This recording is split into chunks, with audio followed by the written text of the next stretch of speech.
Hi, everyone. Welcome back to Podcast by Mr. B, day 9 of our 30-day English challenge.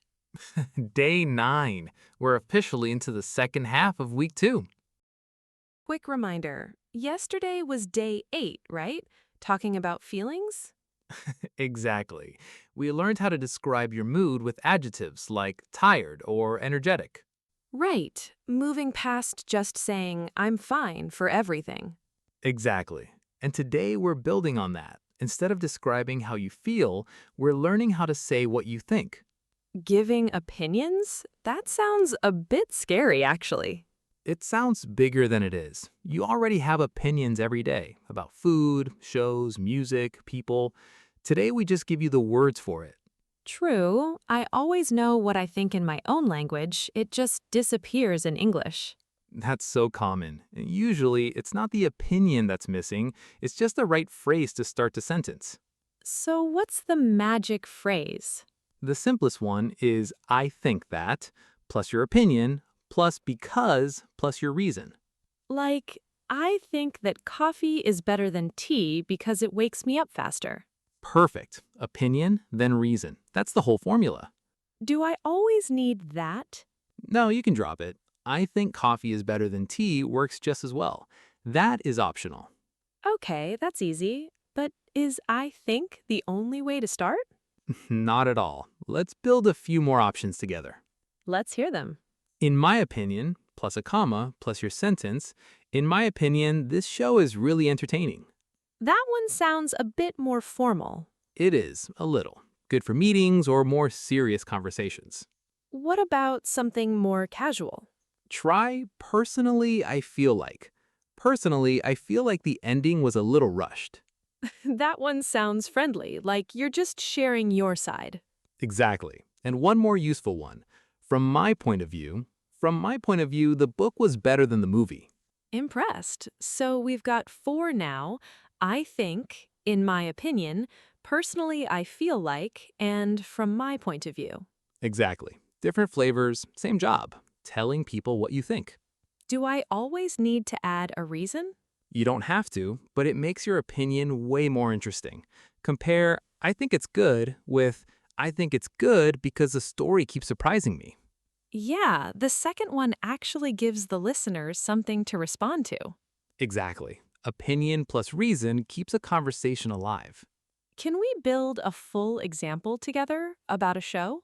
Let's do it. Imagine someone asks, what do you think of that new drama everyone's watching?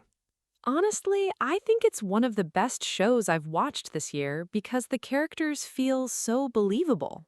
Great answer. Opinion word, opinion, reason, all in one smooth sentence. It's actually satisfying once you have the pieces. Let's try mine using a different phrase. Personally, I feel like the first season was stronger than the second because the story moved faster. I like that. You compared two things and gave a clear reason. Exactly. Comparing is a great way to make an opinion even clearer. Okay, your turn. Pause the episode and give your opinion about your favorite show using one of today's phrases plus a reason. Go ahead. Nice work, everyone. Now, let's put a full opinion answer together, start to finish. Let's hear a complete one. In my opinion, my favorite show is really special because it always makes me laugh even after watching it many times. Personally, I think good comedy is harder to make than people realize. Wow, that had an opinion, a reason, and even a second opinion at the end. Exactly. Once you have the formula, you can keep adding more opinions naturally. It really doesn't need to be complicated, does it? Not at all. Simple structure, real opinion, one honest reason. Should we talk about common mistakes now? Yes, let's go through them because a few small habits can make opinions sound stronger or weaker. Let's hear mistake number 1. Mistake number 1, saying your opinion like it's a fact. That show is bad. Instead of, I think that show isn't very good. Oh, that's a big difference. The first one sounds so final. Exactly. Adding I think softens it and makes conversation easier. What's mistake number 2? Mistake number 2, giving an opinion with no reason at all. Just, it's good, and nothing else. Guilty. I do that constantly, actually. It's a natural habit, but a short reason makes your English sound so much richer. Right. Even one small because changes everything. Exactly. Two mistakes down. Ready for the next one? Go ahead. Mistake number three, using only I think over and over in the same conversation. That's basically me, honestly. I think. Very common, but now you have four other options to mix in my opinion, personally I feel like, from my point of view, or even just honestly. Much more natural using a few different ones. Mistake number four, being too vague, just saying it's good or it's bad with no real detail. What's the fix for that one? Add a specific detail. Instead of it's good, try it's genuinely funny or it's a bit predictable. Oh, that's so much more interesting to listen to. Exactly. Specific opinions are memorable. Vague opinions are forgettable. Four mistakes down. What's next? Mistake number five, being too aggressive when your opinion is different from someone else's. No, you're wrong. Instead of something softer. That could easily start an argument, even a small one. Right. A softer option is, I see it a little differently, or I'm not sure I agree with that. That sounds so much calmer, honestly. One more. Mistake number six, avoiding giving an opinion at all. Just saying, I don't know to skip the question completely. I definitely hide behind I don't know sometimes. It's a natural habit, but it also stops you from practicing this whole skill. Right. Even a small, unsure opinion is better than avoiding the question completely. Exactly. You could even say, I haven't thought about it much, but maybe, and still give a small opinion. Six mistakes now. Six easy fixes. I actually feel ready for this one. One bonus tool before we practice, small words that make your opinion sound more natural and honest. Like what? Words like honestly, actually, and to be fair.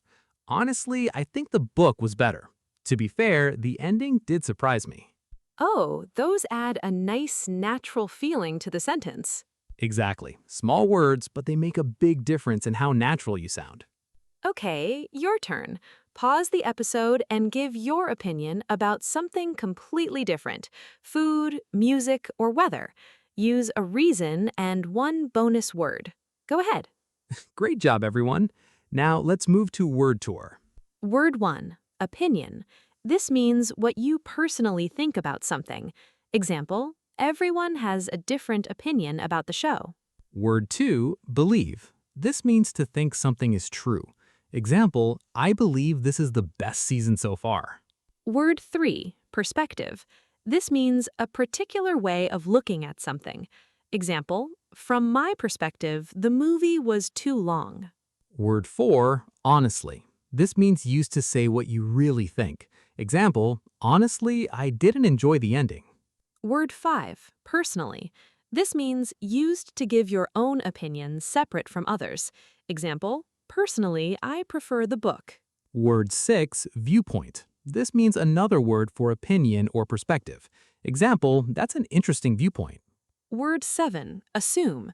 This means to think something is true without checking. Example, I assumed the show would be boring, but I was wrong.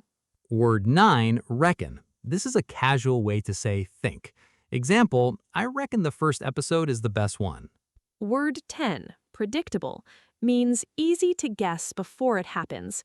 Example, I think the ending was a little predictable. One bonus word, subjective. This means based on personal feeling, not fact. Example, taste in music is completely subjective. One more bonus word, mindset. This means the way someone usually thinks about things. Example, she has a really positive mindset about new shows. 12 great words. Try using 2 or 3 of them today. Now let's move to say it better. Instead of saying, that's wrong, you can say, I see it a little differently. Instead of saying it's good, you can say I think it's really enjoyable because. Instead of saying, I don't know, you can say, I haven't thought about it much, but honestly. Instead of saying that's stupid, you can say I'm not sure I agree with that.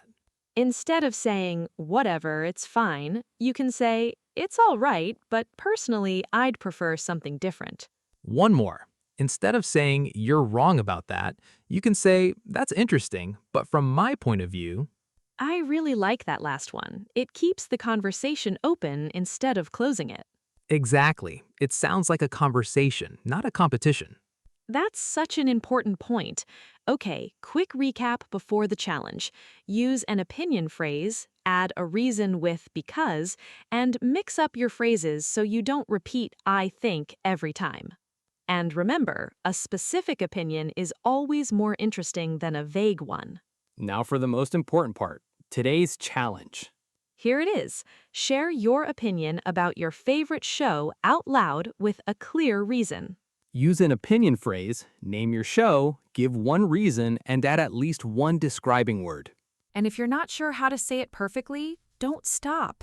Just say it your own way and keep going. Record yourself, even just on your phone. One short, honest opinion with a real reason. It's okay if it's simple. A clear, honest opinion beats a perfect, complicated one every time. Day 9 done. We're building real opinions in English now. 21 more days to go, and every day you're sounding a little more like yourself in English. That's exactly it. Opinions are personal, and now you have the words to share yours. So today, notice one thing you have an opinion about and try saying it out loud in English. Well said.